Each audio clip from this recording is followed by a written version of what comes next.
should I address you? You can call me KB. KB. Okay, that's nice. I like it. KB, eh?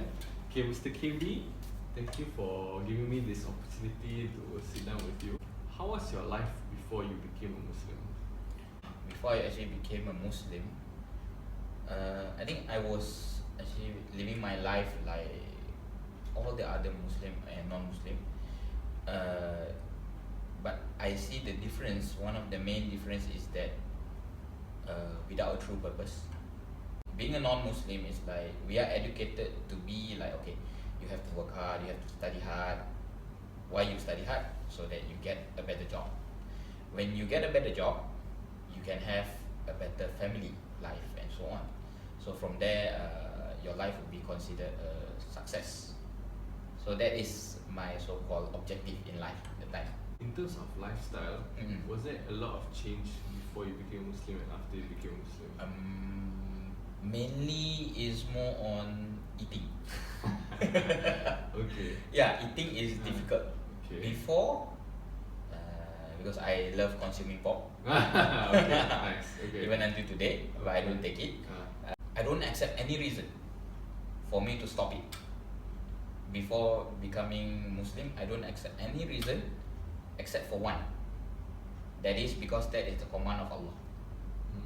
After becoming Muslim, I learned about why one should not consider consuming pork and so on.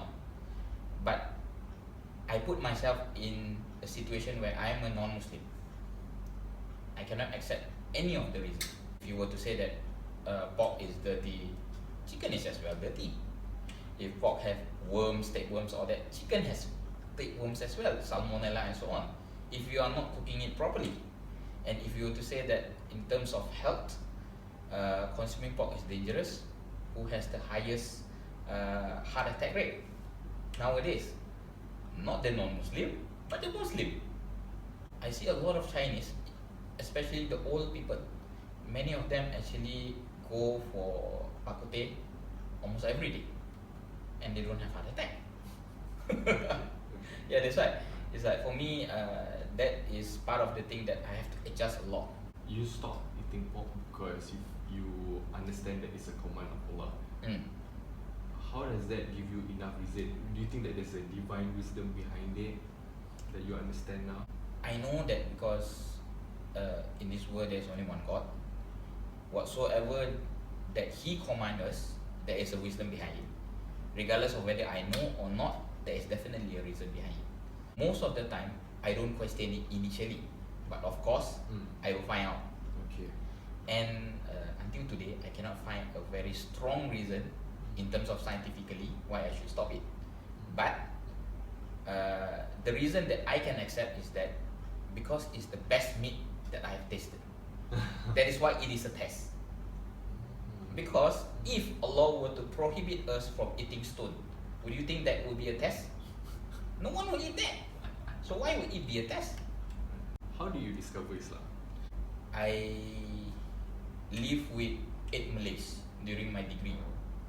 And from there, I noticed them pray, I noticed them fast. That's the main way how I actually discover Islam, through their practice and so on. Because I've never seen people pray for 20 years in Muslim world. And the first glance that I look at it, it really surprised me. Because first, they don't have statue. Second, regardless of how noisy it is, I mean, there may be a handphone ringing, but they won't pick it up.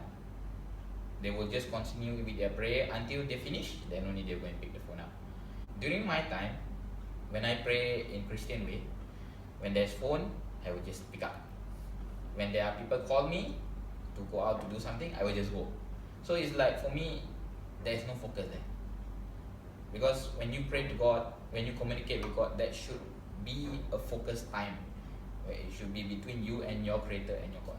How do you decided to become a Muslim? I mean, yeah, did that create you more curiosity to learn more about Islam? Yeah, I mean, after looking at their practice, it actually creates some curiosity for me to know more.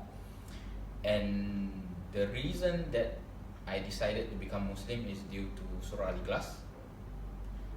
Simple yet strong message there. Okay, when did you heard it? When was the first time you heard it? In Revert Talks. This was before you became Muslim. Yeah, before I became How Muslim. did you get involved with the Revert Talk? One of my Malay friends actually invite me for that. Unplanned. I never planned for that as well. Surprisingly, there is 3 revert there. They actually explain about how they actually become Muslim. One of them actually explained about Surah Al-Ikhlas. The just translation. Through that, yeah, I get the full understanding of what I may finding for all this one. Sometimes humans don't know what they are looking for. Same goes to me, because I see the truth in Islam before that. Due to I meet with some people who actually explain to me about similarities in Islam and also Christianity. I see the truth in Islam and also in Christianity, but the problem is that I'm finding for one critical point, that is about which is the total truth about God, which religion actually explain God in the most logic and most correct way. Christianity actually explain to you about Trinity, which until today I cannot understand. I mean, maybe there are people who understand it, but for me, I cannot understand it at all. Islam actually refute that claim and explain it where tell it to anyone, they can actually understand it. Where in Surah Al-Ikhlas, Allah actually explain where Allah is one. He need not actually depends on anything, and everything depend on him, and he has no daughter or son, and he is not a father as well, and none is equal to him. From there itself, Allah explained fully in the most simplest way where who deserves to be God. Wow. That is where actually, yeah, maybe Allah give the hidayah during that time, where this is what you want. How long after that you decided to become Muslim? Immediately. Immediately. Wow. Because before that, I actually prayed because I was in a confused state where whether this religion is true or this. So I prayed, God, show me the truth. I just want that, because I don't want to be stuck in the middle. So from there, Allah showed that. It was after about 2 weeks I prayed. So Allah give me that opportunity, and I asked myself, so now Allah show you the truth, what are you going to do? So it's like a test for me. What's your favorite part in Ramadan?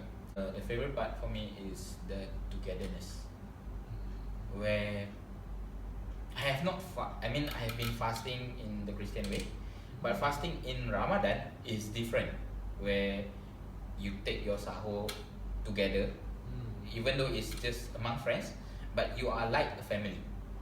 Even breaking fast that time, and after breaking fast, all of them will go to Tarawih together as well. So it's like, regardless of whether you are a family or not, Allah make us among friends, among family, as the true family. Okay, Mr. Kibli, thank you for sharing your experience. I really appreciate it.